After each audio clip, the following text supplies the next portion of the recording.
and today I'm going to be showing you how to pair up a remote to the Nuance battery Roman blind. First thing you're going to need to do is remove the back off your remote to expose the battery compartment with the P2 buttons.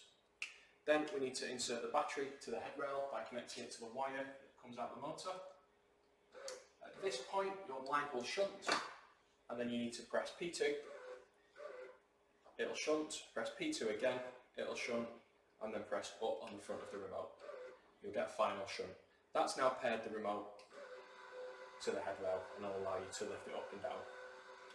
The next thing we need to do is set the upper and lower limits. To do so, we need to press the P2 button again.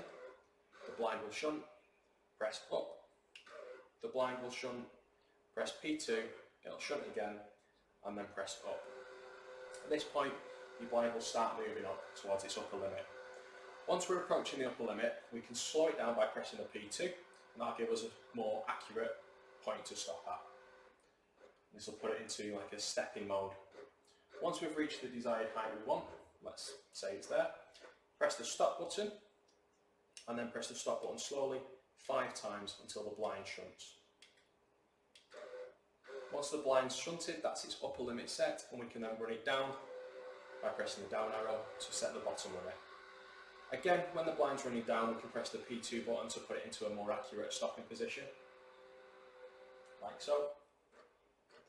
Once we've reached the desired point we want to stop at, press the stop button, and then press the stop button 5 times until the blind shunts. Once that's shunted, that's your upper and lower limit set. We can run that up and down to confirm.